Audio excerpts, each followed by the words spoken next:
We're joined this afternoon, by fifth-year forward Bickle and junior guard Sarah Andrews. We'll begin with any in-person questions for the student athletes, and if time allows, follow up with any virtual questions. For the in-person questions, please wait until the microphone is handed to you, and please state your name and affiliation. We'll start up front. Bryce Cherry, Waco Trib. Caitlin, just what's the energy been like this week in practice, and now that y'all are here? I mean, is there a little bit of a just kind of renewed energy? I mean, this is what you play for. Yeah, definitely. I think a little bit renewed energy. Obviously, we didn't get what we need to get done for Big 12 tournament play, but I think just this week we've been just trying to keep up energy, trying to execute everything that we need to execute. So I think we're definitely excited. Kind of new start. We can go one game at a time and hope that we can get through the tournament.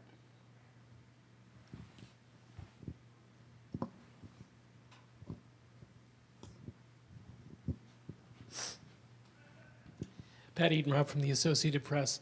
Caitlin, can you discuss, I think the team's played 11 top 25 teams this season, and obviously the reason behind a schedule like that is to prepare yourself for March. So can you talk a little bit about how it has prepared you, and despite the ending to the regular, to the conference season not being what you wanted, do you guys feel confident going into this game? Yeah, I think we've definitely been tested compared to years in the past, at least as long as I've been here. This regular season schedule has definitely been the toughest that we've had. I think it just prepares us because we can see our weaknesses, rather than waiting till tournament play or waiting till you get deeper into schedule. We got to see weaknesses that usually we wouldn't see until conference play or until Big 12 tournament play, or even until you get into this tournament now.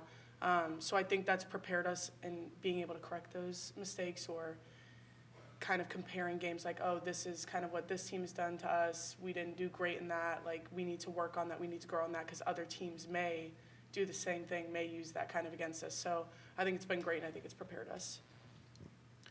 Jerry Hill, Baylor Bear Insider for Sarah and then Caitlin. How much does your tournament experience help? Just that you've been through it, you've been to, well, you were at home last year, but you were in San Antonio, I guess, the year before. But what does that tournament experience help you? It's helped me out a lot. I think, going into it, everybody's 0-0. It's win or go home. It's a fresh slate, and it's about playing your best basketball now, honestly, because everybody's 0-0.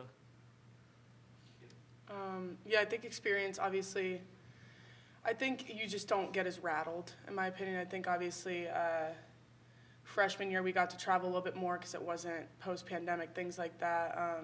Obviously, we were in the bubble at one point. It's so different, obviously, getting to play on the road. I think everything is so much more exciting. The atmosphere is so much more exciting within March Madness, but I think you can kind of just have a calm presence having that experience. Sarah, you didn't come in, hooping and hollering. I mean, but my question is this. You guys, we've talked a lot about it, but you guys have been good on the road, beating tough teams and stuff. Obviously, this is a road environment, neutral site for the first game, and then, if you are fortunate enough to play UConn. What's just been the focus like on the road? I mean, why are y'all so much better maybe on the road?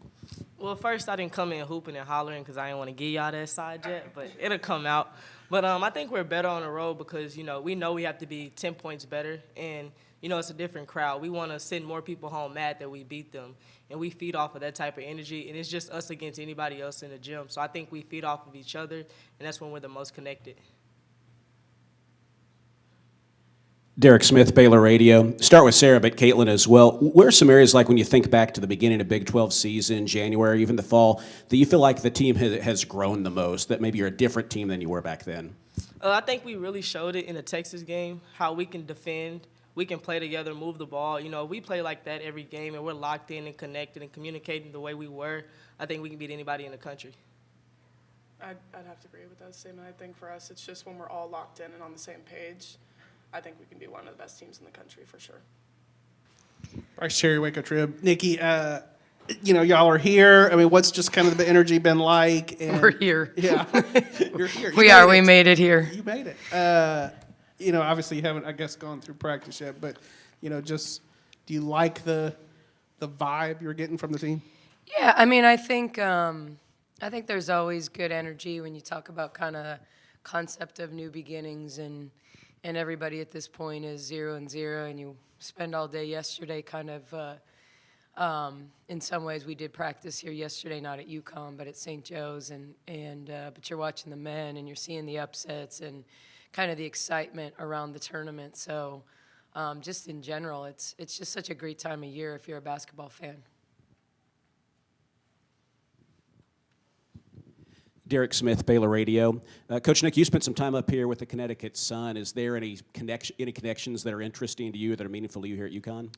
Well, I don't know if anyone knows this, but Dan, our bus driver, drove us all the time with Datco when I was with the Sun. So that was the first, kind of comfortable feeling. But yeah, I mean, I know I've even had a lot of the UConn fans that are crossover fans with the Sun reach out, and it's such a loyal fan base, and the fans of the Sun tend to be UConn fans as well. So. Yeah, I spent a lot of time up in this area, not exactly stores, but, definitely Connecticut's not a real big state.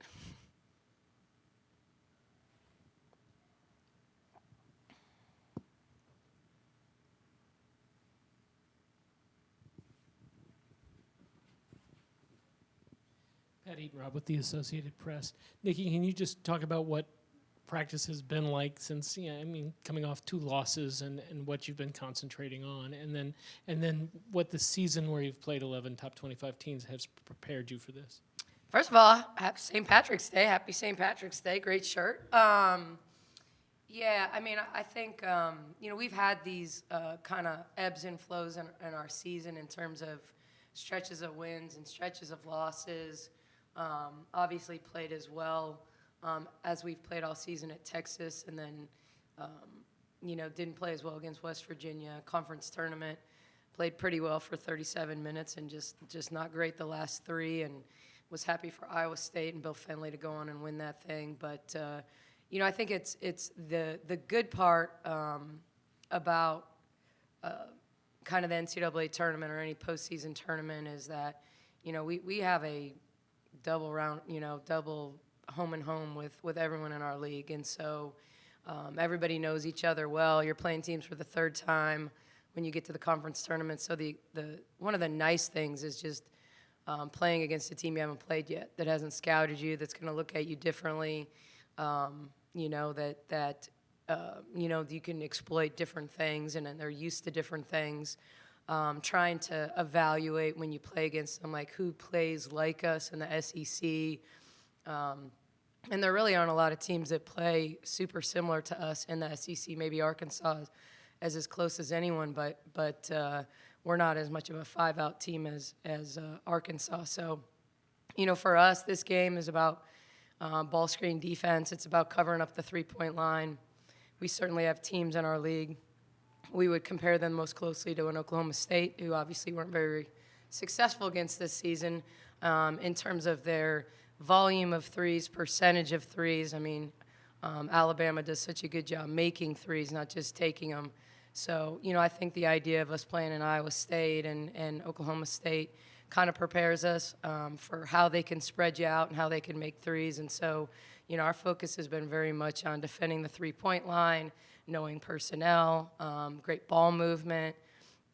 They're a little different than a lot of teams in our league. They switch 1 through 4 pretty much everything. So, we kind of have to dial back to early in the season when we faced a Maryland that switches a lot of screens in terms of, slipping and what works and how to expose, kind of some of their switching actions. But they've had a really, really good season, and they're so veteran laden with their transfers that they do a really good job sharing the basketball. Jerry Hill, Baylor Bear Insider. Nicki, Brittany Davis, I think is the name. She's their only double-figure scorer. How much of your defense has to focus on that, or do you try more to contain the other 4? Yeah, I mean, I think there's a balance in that. I mean, you certainly don't want to see her go get 30. She's super effective when she's both scoring from 3 and getting some stuff in transition and playing downhill, and but I think any one of those players, the Barbers, the Nye, Barker, like those kids can all go get double figures. It doesn't mean they average double figures, but they're more than capable. And so you have a balance. Like, Davis is going to take enough shots that she's probably going to get double figures. She's kind of that player that, they pretty much play small ball the entire time. So, at times you're mismatched and vice versa. And so she does a good job of getting downhill. She does a good job of getting the three-point shot off when she's being guarded by bigger defenders. And so I think it's a combination. It's Nye is as good as anyone in the country in making threes, but she hasn't made a three off the bounce. And so, being there on the catch, not giving her the catch and shoot three, understanding kind of personnel-wise who does what, where, and when, and be able to take away option one, option two, make them play to 3, 4, and 5. And that doesn't mean 3, 4, and 5 players because I think they have such great balance, but it's like not understanding when they're in actions, what's their primary look in action. You take away the pocket pass, you take away the riser, and then from there, do you sit down and guard them and make them play through your chest? And I think that's going to be key. Hi, Nicki. I'm Vicki Fulkerson from the New London Day. I was wondering if you could reflect for a minute on your time with the Son and Kurt. That was the job you had right before you went to coach the Dream. Was it a good part of your career that you look back on? Yeah, it's really interesting. Like, I think you don't I've never been a big believer in thinking about, like a 5-year plan type of thing. My husband was a head coach at Arkansas, and when he got let go there, it was kind of this unique time in our lives, our family's lives, to figure out what direction my career was going to go. And so I was lucky enough to work for Carl Semesco for 2 years and to work at Florida Gulf Coast. And, during that time, like Tom just happened to still be under contract with Arkansas, so it made it really nice. So, Kurt and I worked together at Colorado State when I first got into coaching, and we had always said if there was ever an opportunity to work together that we wanted to. We thought a lot alike. Our brains fire very similarly. Our personalities are oddly very different, but how we think is the same. I tended to be the calm to his crazy a lot of the time. And I always like to say that my job was to stand in the parking lot at Mohegan Sun after the game and explain to the players what he said, not how he said it. And so, I just think it was a really, it was kind of a foundation for me, honestly, being here. I think it was, I never had a dream of coaching in the pros. It was just an opportunity to work with someone that I really respected and liked and a new experience. And amazingly, that experience led to my first head coaching job. And without that, I'm not here. So, I personally think God has a plan, and you just allow him to lead you. But, I had a great experience in Connecticut. I mean, when I think about the success that team had, it was all laid, those first 2 years because of starting to really build around Jonquel Jones and Alyssa Thomas and Jazz Thomas and Courtney Williams. Like that team stuck together and was the team that went to the finals. And I know it's disbanded and Kurt's gone, and so it's kind of a new era here in Connecticut, but that band was together for a long time. And one of my favorite coaching moments, I'll never forget Griner dunking, ironically, on us in a game that we won and thinking, well, that's a first. That was kind of the first time I'd ever been in a game where